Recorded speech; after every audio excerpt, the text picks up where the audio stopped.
If you've looked around lately, we all seem to be getting smaller in our muscles and bigger in our bellies. It doesn't help if you are aging and you hear thousands of opinions on what diet to pursue. Cardio versus weights, supplements, sleep routines, etc. Today I am cutting through the noise and giving you the top 5 tips I have learned from being a physical therapist on how to build muscle and get stronger starting at age 55 and older. I can almost guarantee that by the end of this video, you will leave knowing exactly what to do starting today to get your strength back. If we haven't met, my name is Joe Sidaway. I'm actually a doctor of physical therapy, and I help older adults live their best years on their own terms. So let's dive right in. Sometimes we overcomplicate fitness, and especially when it comes to getting stronger. There are millions of ways to go about training, but I summarize this very simply with my clients.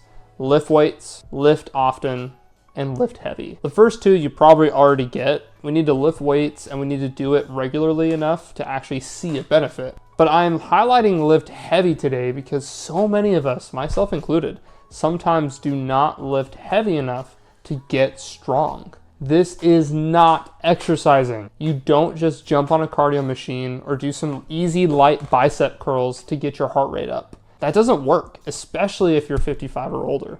Instead, we need to train, which means that we have a specific goal that we are working towards, and we structure our exercises to meet that goal.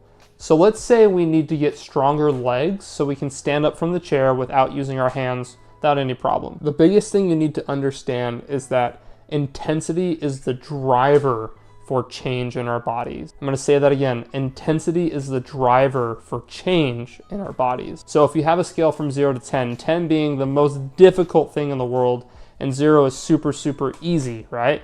We wanna be on the higher end of that scale to be able to actually get our body to build muscle. So for example, if 10 out of 10 is you do, say, 15 squats, that's the most that you can do. Well, then what you need to do is make sure that each set is at least at an 8 out of 10 intensity. An 8 out of 10 means when you finish that set of squats, for example, you should only be able to do 2 more reps. So say my maximum is 15 reps. That means I need to be doing at least 13 squats every single set that I'm out there working. Don't get sucked in or worried about which exercises or what kind of weights or any of those other details. Really what you need to focus all of your attention on is start getting used to 8 out of 10 intensity. That is the #1 goal for getting stronger. So the next time you do an exercise, find out the maximum amount of reps you can do. Then from now on, do 2 less reps than whatever your maximum was. I do post videos over exercise routines on this channel, so take a look at them if you want some ideas. But really the intensity is what matters, bottom line. The second thing is eat protein. You should always consult a doctor or a dietitian before making food modifications.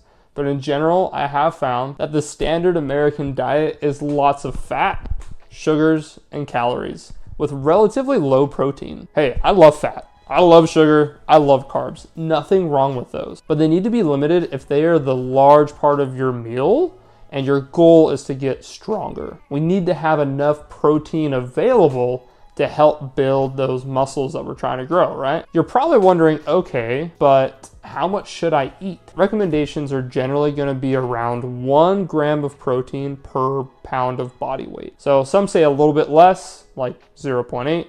Some people say a little bit more, like 1.2 grams per pound of body weight. If you shoot for 1 gram per pound of body weight, then you're gonna be 10 steps ahead of a lot of people. There is an app called Macros First. I can link in the description below if you wanna take a look at it. It is free and you can input your food to see how much protein you're already getting in your day. If you want some paid versions that can help with weight loss and coaching for nutrition, I recommend some others down below in the description. Either way, it doesn't matter. Just make sure you're getting enough protein, that 1 gram per pound of body weight, if you're trying to get stronger. That is crucial. Third is sleep regularly and sleep well.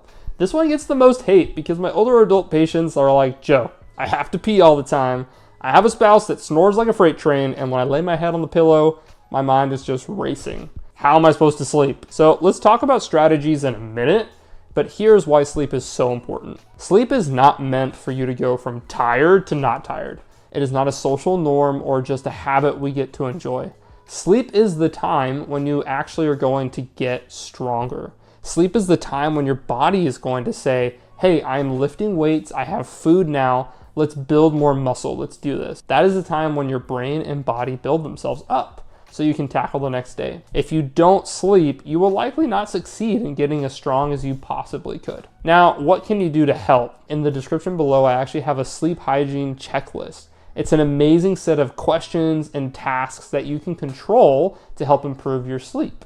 All I ask is that you hit the like and subscribe button before you scroll down there and download it. Most of the time, we don't realize how we are conditioning our brain throughout the day to resist sleeping when we lay down. This handout actually describes the only things you should be doing in bed, and it's called the 3 S's: sleep, sex, and sickness. If you make sure to only use your bed for those 3 activities, then your brain will no longer be conditioned to be alert while in bed. Contrast that with, say you're in bed all day long and you're scrolling on your phone and you're watching TV, and then at 9 o'clock you try to turn off the light and fall asleep. Well, your brain has been conditioned all day to be associating the bed in your room with these other activities that are not sleeping. So a big shift is I'm only going to use my bed for those activities that we talked about, the 3 S's: sleep, sex, and sickness. Okay, the last 2 are very important when it comes to getting stronger, and honestly, they're often overlooked. When you are performing your strength training, you want to get a deep stretch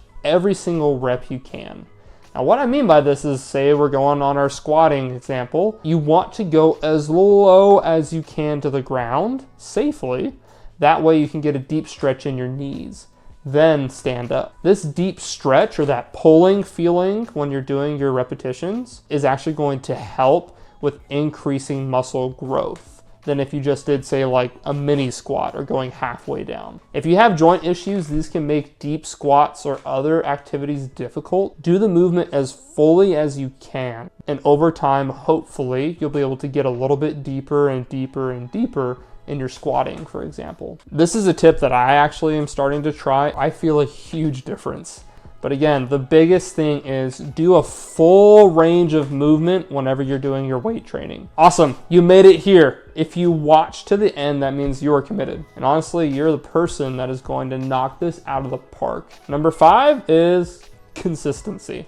I've been through ups and downs when it comes to fitness myself, and it all revolves around doing way too much and getting discouraged or very, very sore. Once I started to focus less on extraordinary effort and instead made daily effort my goal, I started to see results. And I found this is the same way with my patients. Consistency is all you really need. 3 to 4 times per week doing strength training is going to help exponentially grow your strength. Find a system that works for accountability. Some people it's friends, some people it's family. Sometimes it's just having a calendar that you mark off every day that you exercise, or sign up for a gym if that motivates you to get your money's worth. Either way, make sure you are consistent, and all of this will bring you to a stronger and fitter life than you could have ever dreamed of. If you felt like this helped you out, but you don't know where to start with exercises, take a look at this video up here. And as always, thanks for watching.